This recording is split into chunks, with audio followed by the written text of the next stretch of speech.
Anton Medan punya istilah beserta penjabarannya yang khas dia banget, yaitu terkait keprihatinan dan kepedulian. Yaitu keprihatinan dan kepedulian. Kepedulian merupakan panggilan jiwa oleh karena adanya keprihatinan itu. Sungguh-sungguh yang mendalam untuk semua urusan, begitulah penghayatannya. Simaklah misalnya bagaimana Anton Medan mengekspresikan keprihatinan dan kepeduliannya terhadap warga bina pemasyarakatan. Istilah yang umum dikenal adalah para napi, dan juga terhadap para tahanan. Anton Medan, saya yakin satu-satunya orang yang telah menjelajahi LP dan rutan yang tersebar dari ujung timur sampai barat Indonesia. Lebih dari 400 LP dan rutan di Indonesia telah dikunjungi oleh Anton Medan dalam kapasitasnya sebagai juru dakwah.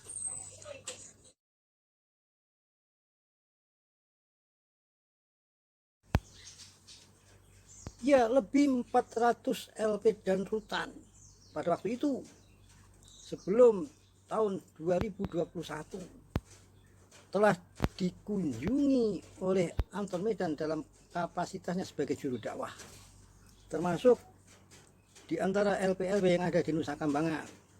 Berkali-kali dikunjungi oleh Anton Medan. Banyak LP yang dikunjunginya berkali-kali karena kesempatannya memungkinkan. Saya pun pernah menyertainya dalam beberapa kali kesempatan, termasuk ke Nusa Kambangan. Pernah menginap di sana. Ada mes di dekat LP Batu. Anton Medan menyampaikan motivasi untuk hidup yang lebih baik.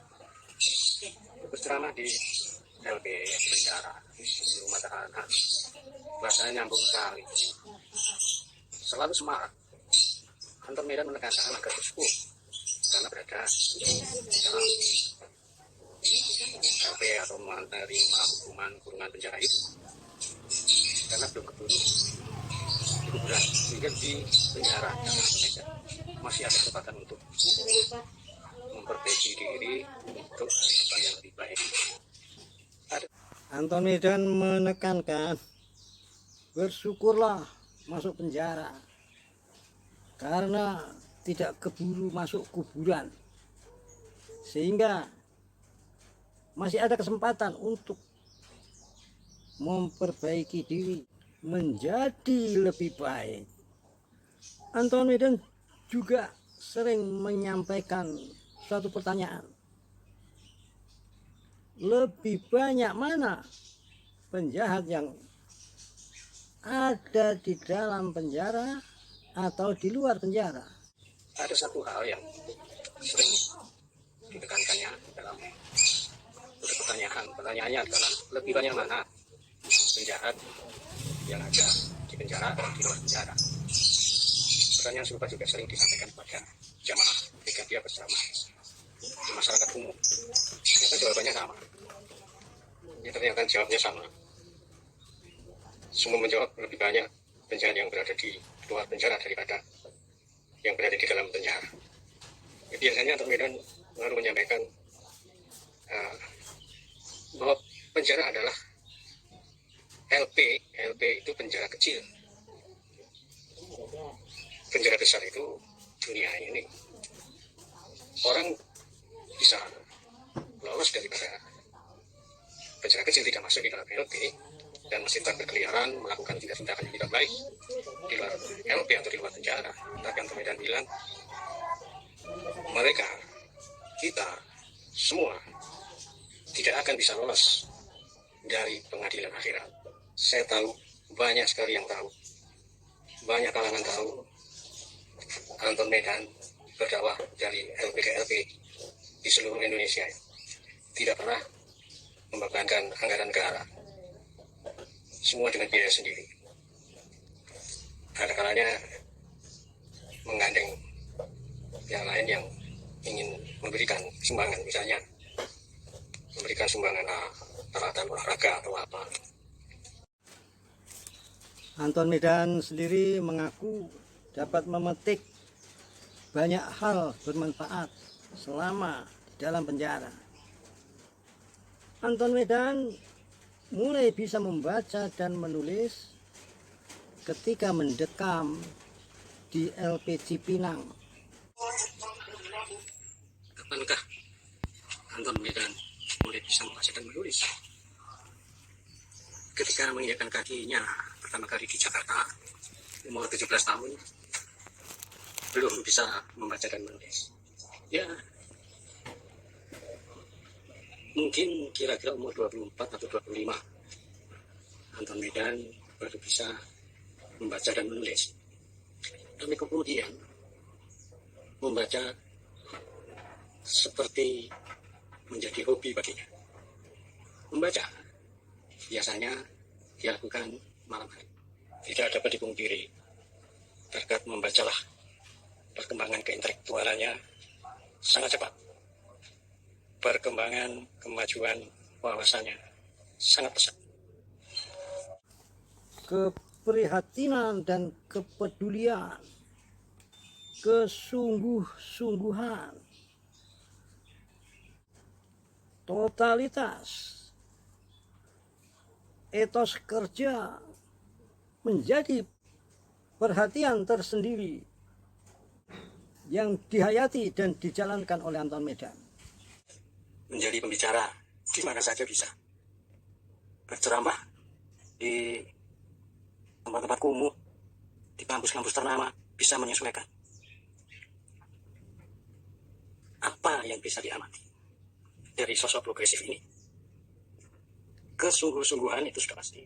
Anton Medan itu, kalau kepadanya disodorkan sebuah naskah misalnya, tidak pernah langsung membacanya. Dia bilang nanti malam saja, suasananya tenang. Alasannya karena harus mencermati, mendalami kata demi kata. Itu juga gambaran kesungguh-sungguhan.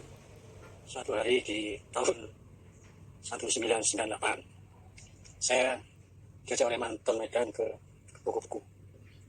Ya bayangan kita barangkali sekedar membeli buku agama mungkin atau apa. Tidak loh, tidak. Dia borong buku sangat banyak, buku-buku berat istilahnya. Buku politik, ekonomi, sosial, yang menghukum. Ya tentu juga buku-buku mengenai agama. Dan ada hal yang sangat mengesankan saya pada waktu itu. Saya perhatikan dia borong buku-buku kumpulan puisi. Itu juga gambaran kesungguh-sungguhan. Pernah pula suatu ketika saya olehnya diserahi sebuah map. Begitu saya buka, lembaran-lembaran majalah sudah dilepas satu-satu. Lembar apa isinya? Clipping rubrik majalah Tempo, rubrik hukum majalah Tempo. Itu sudah dia baca semua, lalu diminta saya untuk membaca juga. Ya memang totalitas lah ya itu. Maka materi ceramahnya juga kuat, bisa bicara di mana saja, ceramah di mana saja. Yang saya bilang tadi, dari tempat-tempat kumuh sampai kampus-kampus ternama, dia sanggup membawakan materi dengan baik. Ada satu hal yang saya pun bertanya-tanya mengenai hafalan. Anton Medan itu hafalannya banyak. Bukankah memperkaya hafalan itu tidak mudah, karena tidak terbiasa dari kecil? Bagaimana dia menyiasatinya? Anton Medan banyak hafalannya. Anton Medan punya cara bagaimana mengatakannya. Dia bercerita, ada orang yang dikasih tahu tidak mau, ada yang mau mengikuti, dan katanya ya relatif tidak lama sekali. Cara Anton Medan menghafal adalah dengan menulis tangan. Ditulis tangan. Apa-apa yang dia ingin mendalaminya dengan sepenuh-penuhnya, maka dia tulis tangan. Ayat-ayat yang dihafalkannya ditulis tangan. Entah berapa kali dia tidak bercerita, patokannya berapa kali dia tulis tangan. Mungkin sampai berhasil. Ya begitulah, jadi kesungguh-sungguhan, totalitas. Maka saya pikir Pantaslah Abang Medan sering sekali bicara tentang etos kerja.